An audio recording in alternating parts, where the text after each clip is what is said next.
Hi, this is Shant, CEO of Ethermail.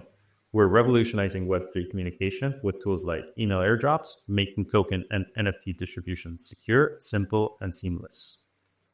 You're tuned into the edge of show where Web3, AI, and innovation are always pushing boundaries, and you get the latest insights delivered directly to you. Stay tuned.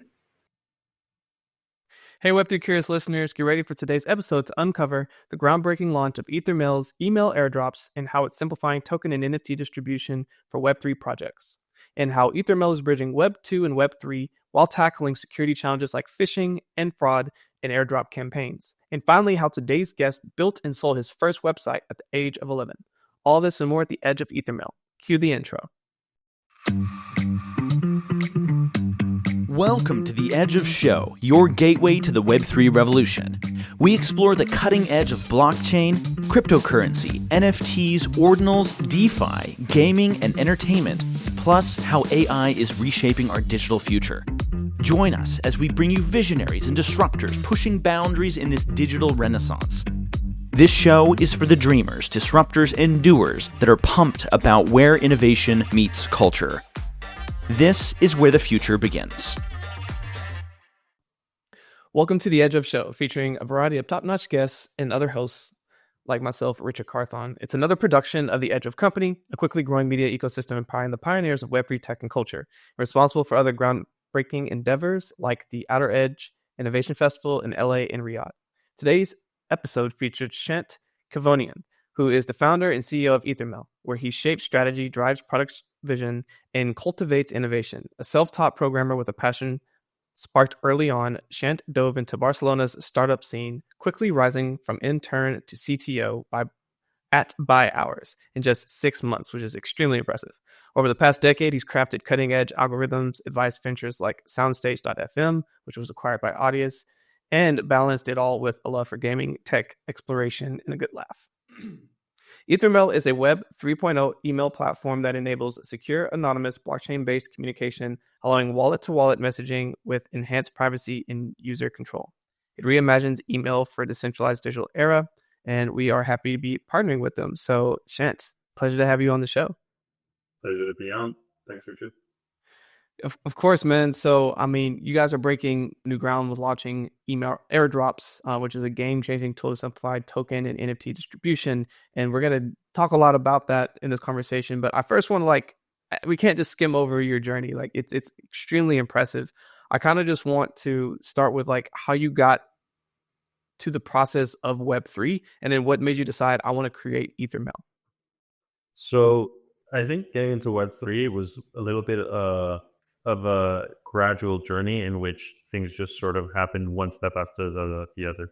I think like a lot of people, the first thing that happened was, we heard about exchanges, at least I heard about exchanges and started dabbling in that. Then I started learning about white papers, ICOs and all of those things. And then, I understood the white papers. I understood all of that as my previous experience just showed, I'm a very technical person. And then at one point, I started advising some NFT projects and saw that communication was really like an issue. So then I started dabbling a little bit in, Solidity and programming, with Web3, some of the typical libraries and tutorials and things that are out there. And thought, I could probably give it a shot. And seeing it from the business side, that communication was a problem since everything was happening, let's say on Discord and Telegram, with people always just writing when, moon, FUD, rocket emojis and things like that. And then you mute the groups. And that was a real problem for the companies I was advising, and thought, there has to be a better way of communicating than this. And, I wondered, what is it that we do in Web 2? And the way companies usually communicate with users was email. So then I sort of thought, well, email could be the answer for Web 3. And so, that's how we really started getting into this. But it was always just one step at a time, letting the waves take me, and that's what it's been to get into Web3. Yeah, that makes a lot of sense, and it's interesting to hear even the journey around listening to people who are FUDing versus actual comms that are trying to move different things forward, right? Whether it be a community that is building something in DeFi, whether it is someone who's launching a meme coin, whomever, like different communities communicate in various ways. But the king is always going to be email. And so Ethermail is bridging Web 2 and Web 3. You provide an easy entry point for users while helping projects maintain personalized connections with their communities. I just want to like dive into a little bit more, like how did Ethermail come about, and like what's the challenges that you're aiming to solve with it? When this little spark of inspiration happened when I was advising these other companies and thought, email could do it, was actually maybe 2 or 3 years earlier before I actually built it. I had talked to my brother about it, and we're like, oh yeah, it's a really cool idea. Someone's going to do it. And then, time went by, there was the NFT boom, and, it really wasn't solved. So then it's when I started getting like my hands dirty. And I think one of the beautiful things about email is the fact that you can personalize content, you can make it rich, and you can make it interactive, right? Whereas, a Telegram post or a Discord post is very much, just, whatever, 160 characters or a tweet. It's all the same, right? It's just a little bit of text with one link. And it makes it less personal. It makes it less interactive, less visual. And so that was really the get-go to it. And, we originally really focused on communities with NFTs because, they were really lacking that aspect of re-communication, right? One thing is on Telegram and Discord, you get the first push, but how do you talk about it to the same people? And the other problem is the fact that, the people you might have on your Telegram group might have bought the original NFT, but then they sold it to somebody else, and that person is not even in your Telegram group, and the original person is not even listening. So that was really how we saw this and how I thought about it. And 2-3 years later, the NFT boom happened and got my hands dirty, and one thing led to the next with my co-founder Gary, and we really believed in it, so we've been building it ever since.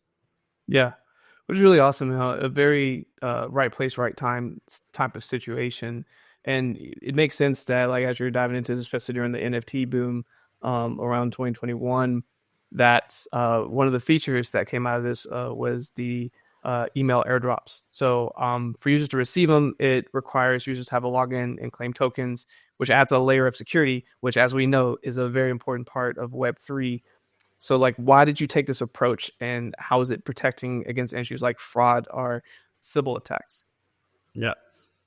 So we're recently actually trying to push this. Of course, up until now, we've been building a lot of the email part, a lot of the marketing hub, as we call it, which allows companies to get in touch with their communities. And as Lego blocks, right, we get to build on top of each little thing that's been built. And for a long journey, a long time, we finally made it here, which is going to allow the email airdrops. The amazing thing about this, right, is, first of all, we probably wish we had this when we launched our token. Because every company that issues a token or an NFT typically wants to first do a token generation event where they can get some circulating supply rewards the people that have been with them up until a certain point. However, their utility or tokenomics might pan out is all different, but there always needs to be some initial injection, you could call it, and malicious actors usually take advantage of this by like creating landing pages, or they create that look exactly like yours. They'll grab like your domain name with a different extension. They'll create a fake Telegram group, a fake Twitter, and they do all of these things. And there's no control. And we've struggled with that as well. And we've gone to Twitter or X, right? And you go and report an account, but by the time you've reported them, they've done something. They've gone through the processes. They've already hurt users quite significantly.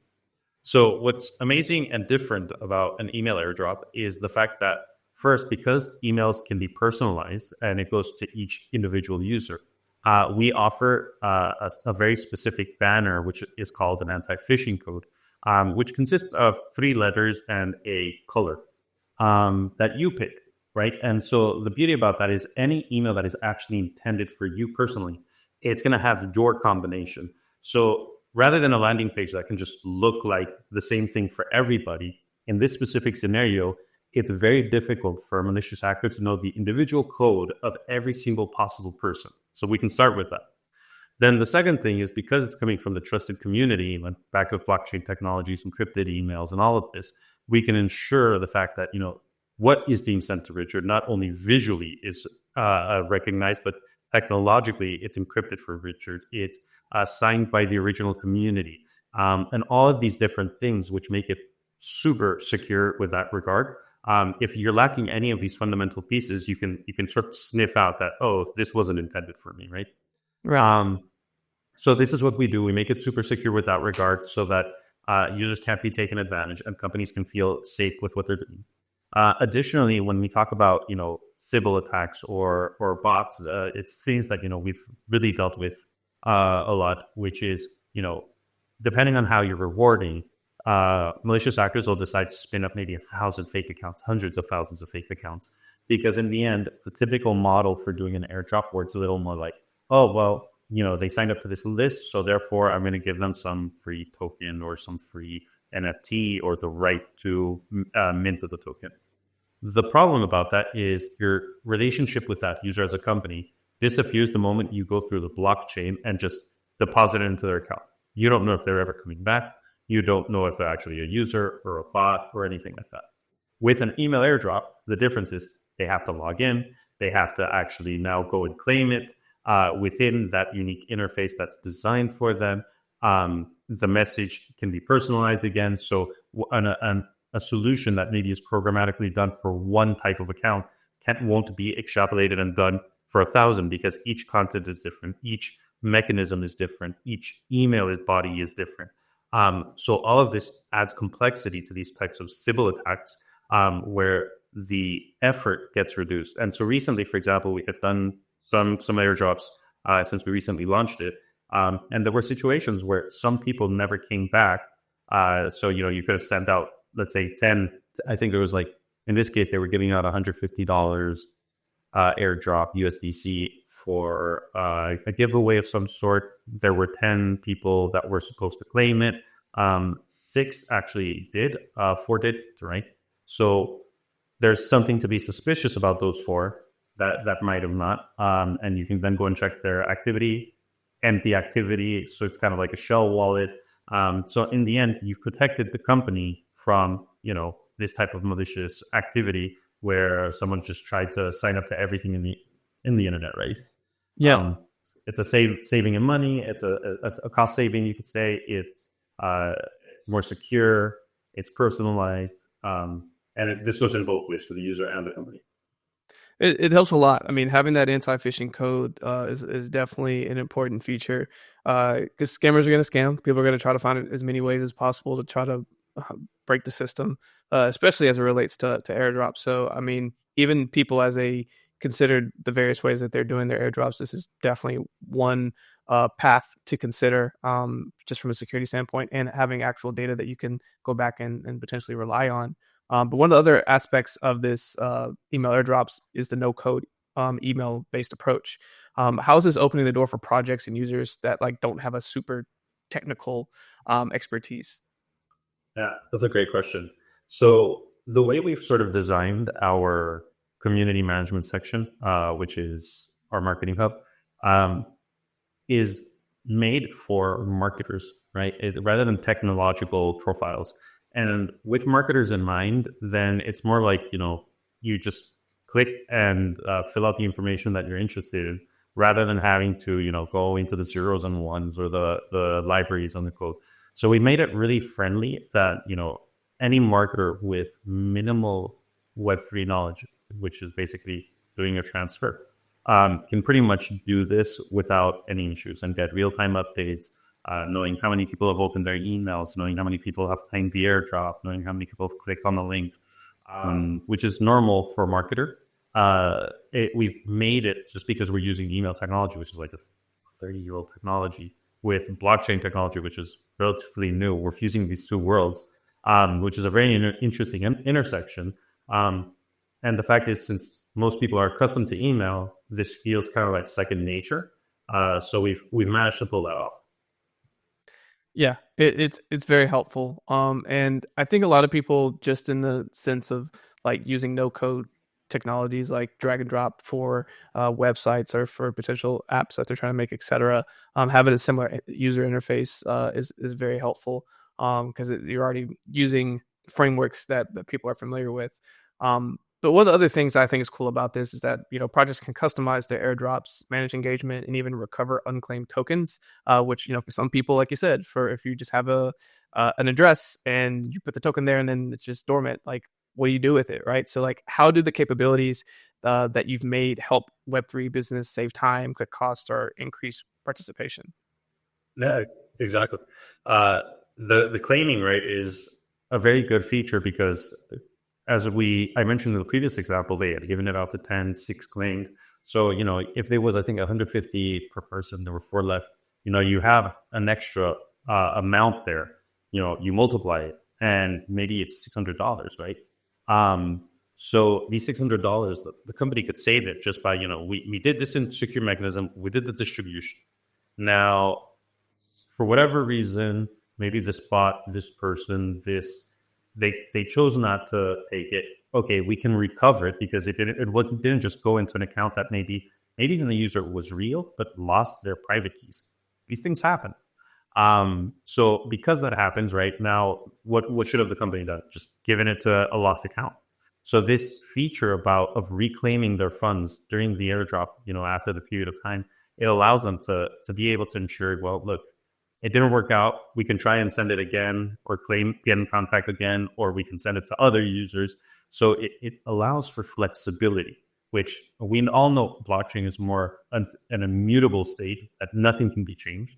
So we allow for the flexibility through communication before you settle it. And I think that's very important with regards to how marketers operate, how companies need to operate, because sometimes you need some movement, you need some flexibility before everything is completely settled. Because, just like in every business, there might be negotiation, there might be conversation, there might be edge cases that aren't necessarily stuck in stone and that all pieces of code can't cover. So this caters to that, right? Yeah, it's very helpful to be able to reclaim some of that back, especially after like a certain amount of time. But I'm sure you have some examples that you potentially can share with us of some recent airdrops that Ethermail has helped. Can you potentially speak on some of those? So we've only done one at the moment. We have quite a few in the pipeline. The one that we've actually done a few counterparts, sorry. We wanted to definitely test it. In our case, basically, we had just recently done a pool creating, because part of our business model allows for users to convert ENCs into what are called EFTs. And so we have a mechanism that every 3 months, all of these EMTs get deposited in there and users can go and claim it. So there is often a gas fee, even if it's a little, right? Where on base, usually it's less than mainnet, right? On Ethereum. And this gas fee, if you don't have it, can prevent you from claiming it because you have to pay it. So we did our airdrop with 2 things in mind. Well, 3 really. The first one is for educated users. Basically, what we did with our airdrop is we reimbursed them the gas fees, right? So that way they can just get the token as if it was free. The second one we did is we airdropped it to all the users again. And since we had done that through our email airdrop, if they didn't have base ETH on base, then they couldn't claim it. So what we did is we facilitated the user experience by giving it to them instead of them having to go through a complicated process to buy their necessary token to be able to pay the gas fees, right? But the third one is, by doing this, because there are people that don't know and people that do know how to use Web3 gas fees, transactions, and doing all of this. But what we did by doing this airdrop was educational, right? By doing the airdrop to all of these users, all of a sudden now they know, oh, wow, this email airdrop functionality exists. I can actually receive email airdrops securely. I can do this, all from an email account, like just in your mobile app. I'm good to go in my email account. So it served 3 purposes all in one go, which was really nifty. And it was really successful. We had over 1,000 people claiming this. So it wasn't really so much about the amount as it was about, just facilitating the user experience and reimbursing people that already knew and educating about this new functionality that's going to be changing the way airdrops can be conducted. For sure. And I think having that help for new users, because it can be complicated when you're just like first figuring out Ethereum and like, oh, now I need to like convert it into this other form, Base or Arbitrum or any of these others, and move that over, and then claim and everything else that comes with the space right now. Yeah, it can be a lot of steps. So helping with that is extremely helpful. But I kind of want to look ahead, right? So, like, how do you see tools like email airdrops evolving over the next 3 to 5 years, and what innovations with like AI coming into the fold potentially help to help it improve with time as well? Sure. Yeah. No. No. Those are good questions, right? So on the first side, right, because we're in this weird intersection, and we're basically achieving it for the community side to make it super easy to communicate.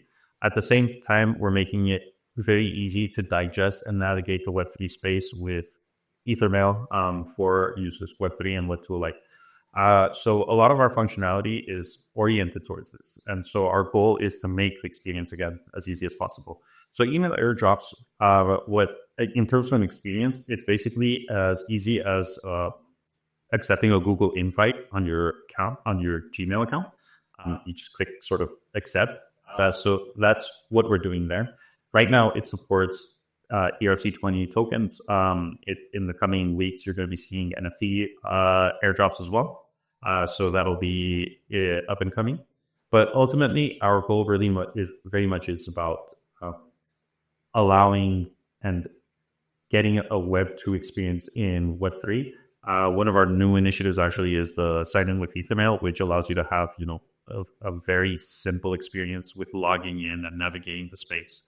So those are the types of things that we're doing. We do want to encourage more and more companies to definitely do this and use these types of features with airdrops, email airdrops, and 3 to 5 years is a lot. However, there are some things about AI that can change the way that all of email works.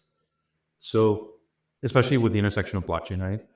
So one of the things is just like I probably, and everyone else we probably receive hundreds of emails because we've subscribed to so many newsletters.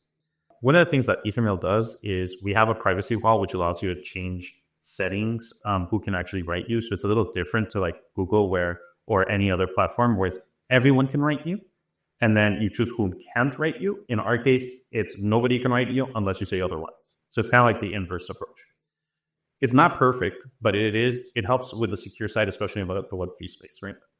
Now, when we're talking 3 or 5 years, as blockchain gets much more adoption, NFTs, tokens, all of this, it means that each account, arguably, in terms of data, in terms of the world, while it's much more transparent, so everyone kind of knows what everyone's sort of doing, doesn't necessarily know who it is. And it also depends on the encryption and a bunch of other things. But hypothetically speaking, we follow something that's called consensual marketing. And our goal is to really reduce the amount of emails you get. The most important thing is that you get few, and the few that you get are relevant. So what does AI have to do with all of this? It can potentially have the power to sort of say, look, before I send an email, because I have access to all of this data consensually, I can potentially know who I need to send an email to before it is even sent. And this is very important because maybe the content that I'm going to be seeing or the content that you're going to be seeing, it shouldn't be the same content because maybe you like shoes and I like, beard trimmers.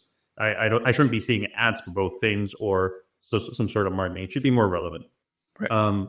And I shouldn't be getting one every single day. So AI can very much help with all of this in terms of email, right? And up until now, there really hasn't been AI. There hasn't been the capability to do that without the blockchain. And so this is something that blockchain, AI, email airdrops, and all of these things are going to be working together to offer a world where email could be great again, basically.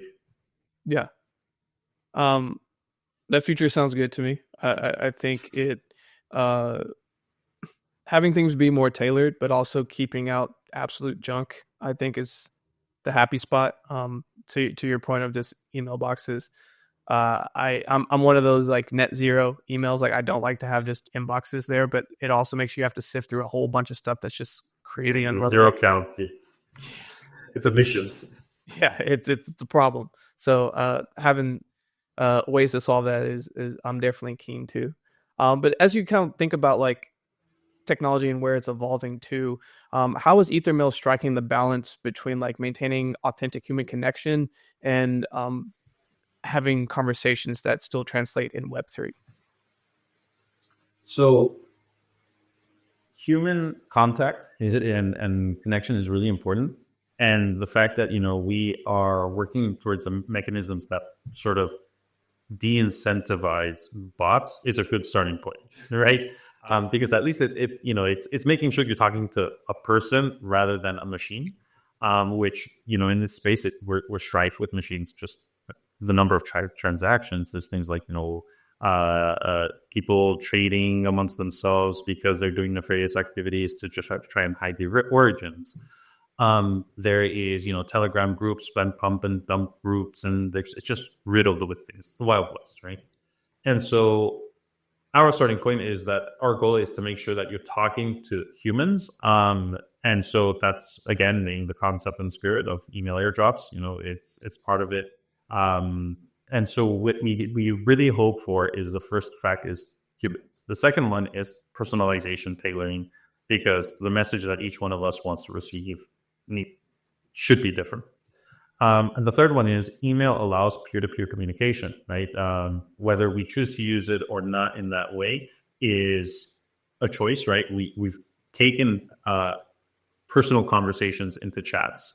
There are ways that our email solution will be providing chat-like experiences with email, and that's something that has been brought about as threading conversations. And instead of sorting, let's say, by subject, you can sort by people. And then additionally, we have some things that are called like viral snippets that are just being rolled out, which allow email to actually participate in the social world, which is something that really hasn't existed before. A lot of the times there might be actually a cool newsletter that you want to share. You're like, well, if I'm going to forward this, I don't know who I need to forward to. I don't know his email address. And now it's like, if I have to download it or whatever. So, we're taking email also into the social world, which is going to be very nice. And it's going to allow you to just, share a part of an email that you might be interested in, or the whole thing, which is very, very different to how anything has really been conducted in terms of email in the last 30 years.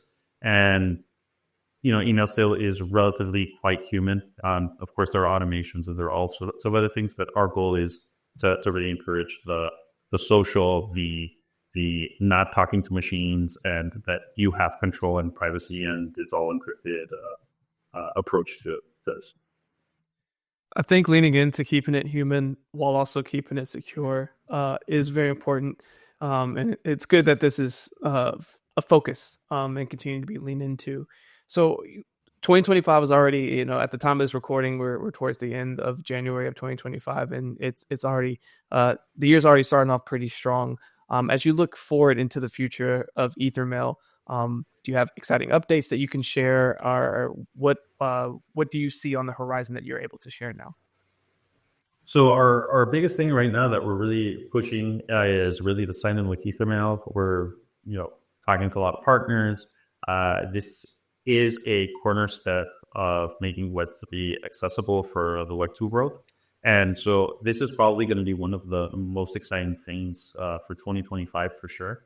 As there's always something that eventually encourages mass adoption. And we believe that this might be it, because everyone's just accustomed to email. Everyone's accustomed to logging in with the Google functionality. And this can really help adopt Web3. In the end, the way that I sort of see it is Web2 and Web3. No one calls it Web2 when it was Web2. It's just the internet, right? Web3 needs to become synonymous with the internet, and people don't need to know that they've been moved into Web3. Is at least my hypothesis, right? And my theory. So for that, some innovations need to happen, and we believe that we're going to be offering one of those, and it really comes through the sign-in with Ethermail functionality and this intuitive user experience via email. So we're really excited to see how it pans out for 2025, and those are the things that you really need to be keeping an eye out for. Awesome. Well, thank you for sharing all that with us. Definitely a lot of amazing things on the horizon with Ethermail, and it's been great to learn about Ethermail, but now we're excited to learn a little bit more about you, and we're going to do just that in our next segment, which is called Edge Quick Hitters.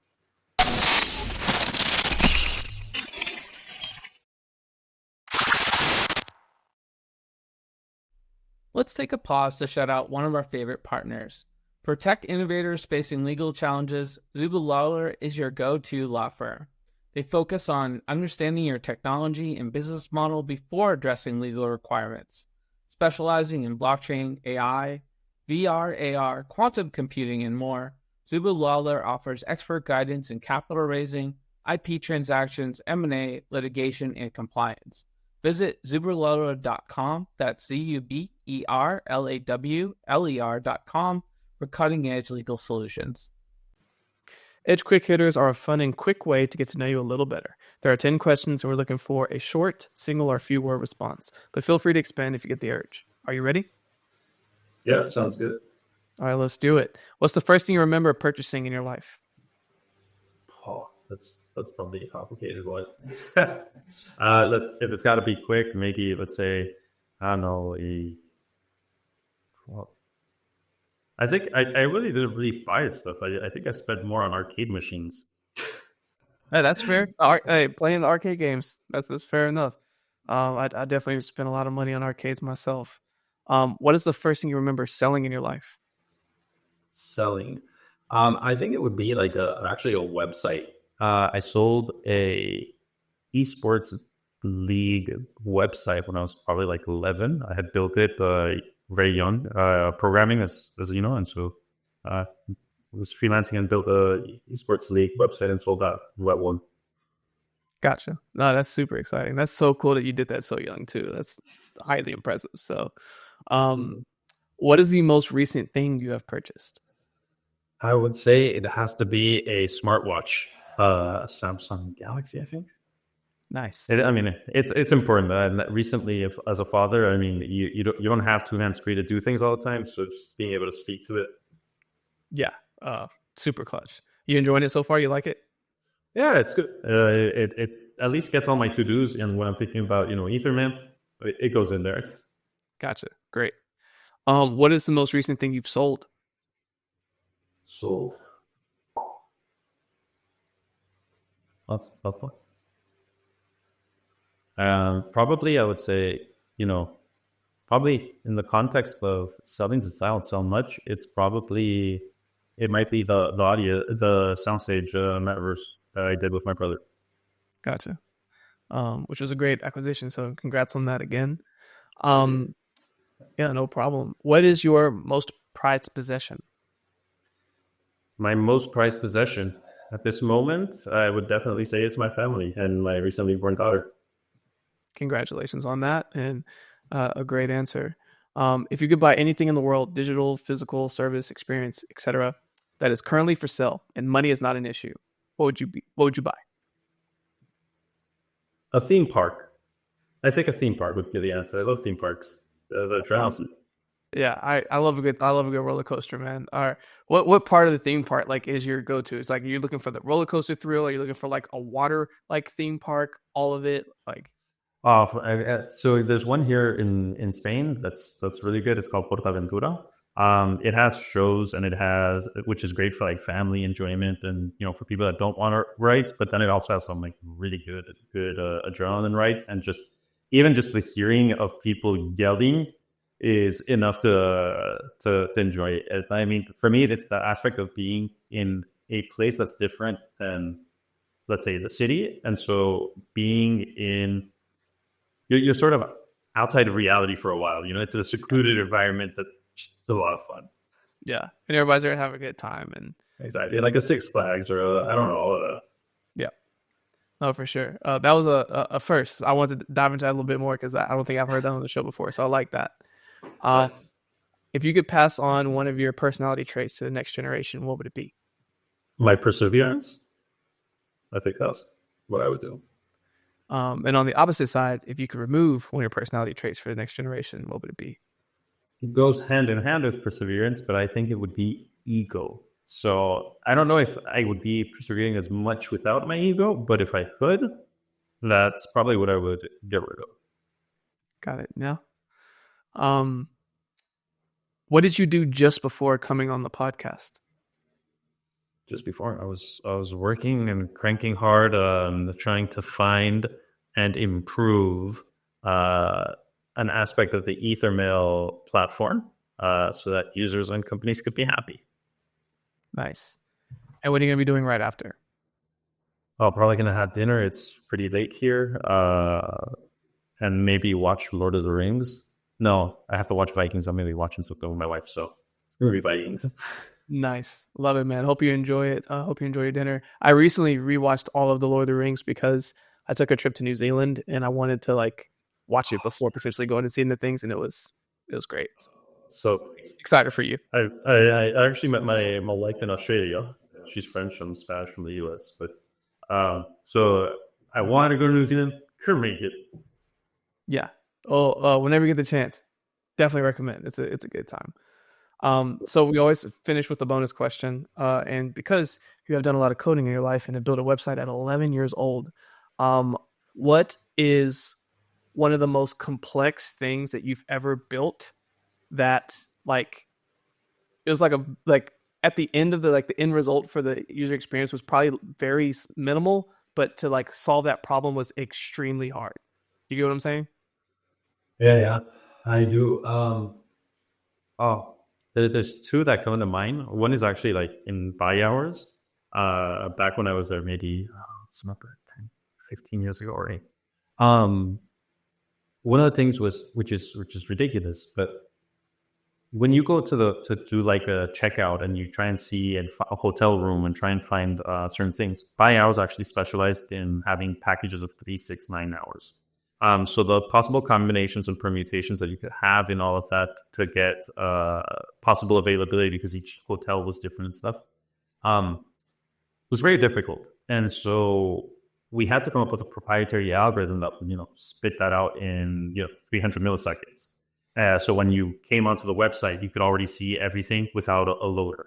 So that was very, very difficult. And it sounds trivial, but the user experience is I go onto a page, I expect to see the availability, right? Because if I have to wait, I'm just going to go somewhere else, right? Right. So it seems dumb. The complexity that went behind that was really ridiculous. Yeah, no, that's awesome. But it just gives context. Like some of the most simplest thing from an end UI experience can be so hard to pull off. I have a little bit of experience with some application building and other stuff, and I always was like fascinated by like some small details that can just take an absurd amount of time to actually like complete. So I appreciate you entertaining that question. I think, Shant, we got to learn a little bit more about you. So thank you for answering all of our quick hitter questions. We always like to wrap with a shout out section. So this is your chance to shout out anyone that you want to, whether it's team, family, whomever, that doesn't necessarily always get their flowers, but you want to take a moment to appreciate. So who would you like to shout out today? So today I'll take this one and shout out to my brother. He's helped us out a lot on the journey of Ethermail as well. He's also very technical and someone I've always looked up to, and that's how I got into IT. So a big shout out to him, because without him also Ethermail probably also wouldn't be as advanced as it is, and he's also my brother. So it's been really cool. That's awesome. Well, we definitely appreciate that shout out. Shant, thank you so much for spending time with us. For those who want to learn more about Ethermail and want to potentially connect with you, where can they go to do that? So the first thing we recommend is signing up to our newsletter on our website. But if you want to take this step, actually register and you'll be a part of the exclusive newsletter. Otherwise, follow us on X and or Telegram with our Ethermail IO accounts. But the most personalized, the most secure will always be through our official channels and on email. Awesome. Well, Shant, thanks again for spending time with us, and thanks to everybody for joining. Thank you, Richard. Thank you, Ariel. We've reached the outer limit at the edge of show for today. Thanks for exploring with us. We have room for more adventurers on our starship, so invite your friends and cool strangers to join our journey. If you're among the hundreds of thousands following us on Spotify, iTunes, iHeartRadio, or watching us on Myco or YouTube, please hit that subscribe button, rate us, and make an awesome comment too. And don't forget to pass this episode along to a friend or two who would benefit from it. Doubling back to again, recommend checking out myco.io, where you can watch The Edge of Show and earn for your time and attention. That's myco.io. Don't forget to visit theedgeofshow.com. The is part of the domain name, where you can learn more about collaborating with us and also subscribe to the Edge of Weekly newsletter for the latest Web3 news, events, and show drops. In addition, connect with us on all major social platforms by searching for The Edge of Show. Join the exciting conversations happening online. Lastly, be sure to tune in next time for more great Web3 and AI content. Until then, keep pushing the boundaries. Thanks again for hanging out with us today. The views and opinions expressed on The Edge of Show reflect solely those views and opinions of the show host and its guests. Please make sure to do your own research. Our show is not financial advice. You understand that you are using any and all information on or through this podcast at your own risk. Whenever making financial decisions, we recommend doing your own research and talking to your accountant for financial advice. From time to time, we may feature sponsored content on the show for which we receive value, and we may share links for which we receive a commission if you make a purchase through one of these links. Refer to our website, www.edgeofnft.com, for our full disclaimer, terms and conditions, and privacy policy.